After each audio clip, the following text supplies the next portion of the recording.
The next UDFA we're going to take and talk about is none other than Mizzou's own Cody Schrader. Now, fun fact about him, originally from St. Louis, and he was a former Division II player who went D1, and dude, he did it on the highest level, man. We're going to talk about some of the records that he broke. We're going to talk about his stats. And ultimately, I think I know why he went undrafted, because let's be real. This guy should have went in round 4. He could, I mean, he's good enough. You can make the argument for a late round 2 for this guy. Statistically, he was amazing. Route running is phenomenal. He's a guy who really matches the Shanahan system, what they're doing over in San Fran. However, we're also going to take and talk about the 5 guys ahead of him, and if he even has a chance to even start. So we're going to cover all that today. Also, I need everybody to do 2 things before we start. Comment below your thoughts on this player, Cody Schrader, because as you guys see, I'm playing highlights down below. And also as well, hit that subscribe button. Let's get into it. Schrader, here are his measurables. 5'9", 214 pounds, 14 touchdowns. And then check this out. He had 5.9 average yards on the ground, 276 carries, and then 1,627 yards at Mizzou. This guy played Division II. I thought Division II players are supposed to suck. That's what people say. I don't think that way, obviously. Some notable Division II players are like Austin Eckler, Danny Woodhead. These are all guys. And shout out to my beloved New Mexico Highland University, where I played D2 at. So whenever I hear somebody play Division II college football, my ears and my antenna go up. Ryan Jensen, starting center, or he was starting center for Tom Brady over in Tampa Bay. You know, this is a guy who, again, going up against the best. So Division II has a lot of gems. He went to Truman. Here's some facts about his stats while at Truman. There, we're going to talk a little bit more about what he did while at Mizzou. 2018 was pretty much a redshirt season. Didn't see much year. He did have a 6-year college football career, so that's one of the digs against him. But really, you got to say 5 yards. But 2019, as he's a redshirt freshman, he did actually get 6.3 yards per carry, 605 total yards. That's pretty good in his freshman year.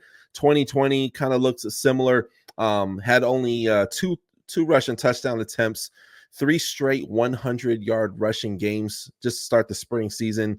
And then he even had 3 rushing touchdowns versus Missouri S&T. So he balled out over there. And then, of course, in his 4 years at Truman, check this out.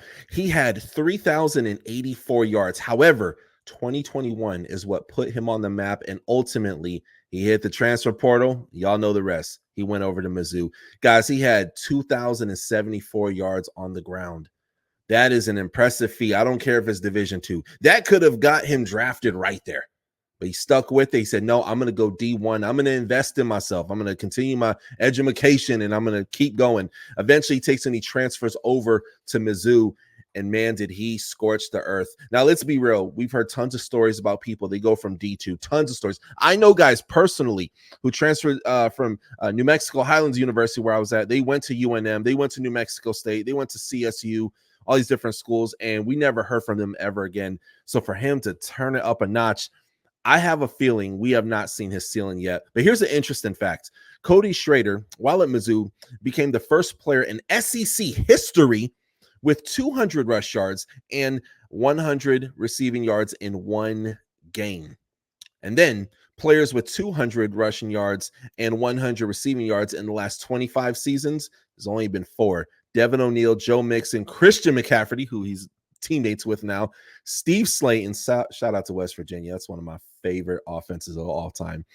And then, of course, Cody Schrader at Mizzou. Man, that's freaking awesome, man. If you can't say amen, say ouch, man. You got to love it. Now, why do I think he slid? Statistically, the tape, what you see on the tape don't lie. And statistically, the stats don't lie.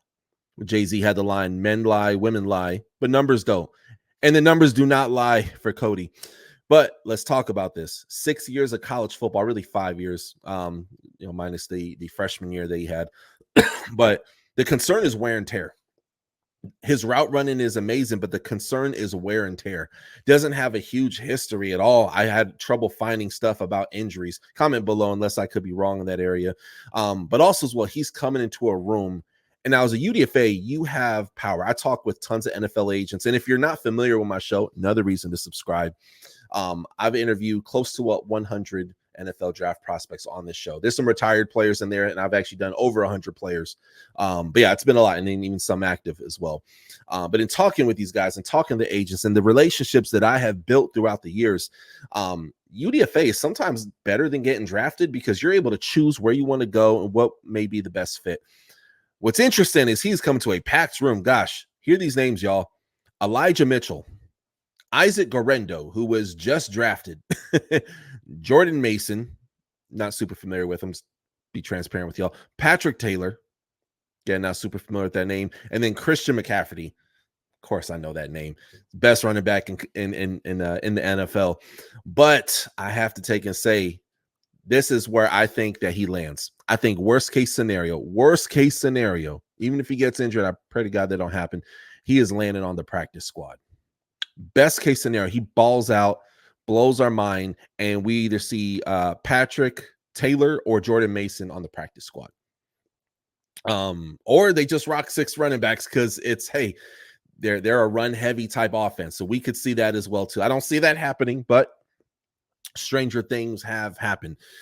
They've had kind of a low rotation of guys in the O-line. Maybe they move one of they will be able to make it work, but putting Cody Schrader in this offense is a must. I don't see a world that exists where Cody Schrader does not see the field his rookie year in the NFL. Even if he does make the practice squad, I think something will happen, whether it be injury. I hope that don't happen. I don't wish that on nobody, but it's football. It's a gladiator sport. We know what time it is. It could be injury. It could be something else. But I mean, guys, and then I wanted to mention another thing. He had 22 receptions for 191 yards. So his route running ability is amazing.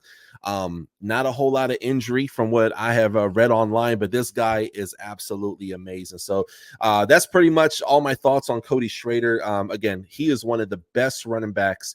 And I have such a weird draft. If we could address this real quick, such a weird draft. You have the biggest receiver class in the last 10 years, maybe even 15 years, some can argue, right? I would not be surprised if 25, 30 years from now, we have, 3 to 5 people in the Hall of Fame one day. There's some amazing names in this draft. That taken and being said, I want to take and talk that there's reasons why Cody Schrader slid. It's not just the wear and tear as other people have said online, but I think is because a lot of people needed quarterbacks. There are so many running backs. This was loaded. I thought last year's running back class was loaded. This year was loaded. I think that obviously Bijan Robinson, you had guys like that. And then the Detroit Lions first round running back. We had 2 first round running backs go in the first round, right? So that was great.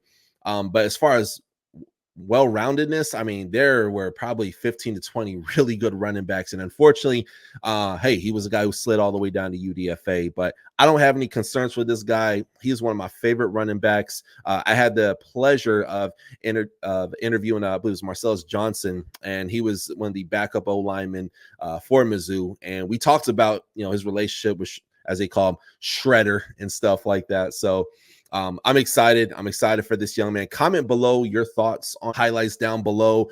And I want to hear what you guys, the people of Touchdown Nation, have to take and say. In the meantime, hit that subscribe button, and we'll see you guys next time on the show. Peace. Thank you for watching another episode of The Touchdown with Doug Smith, where we have exclusive NFL content and exclusive NFL interviews. Be sure to hit that like and that subscribe button. Follow us on social media. See you on the next one.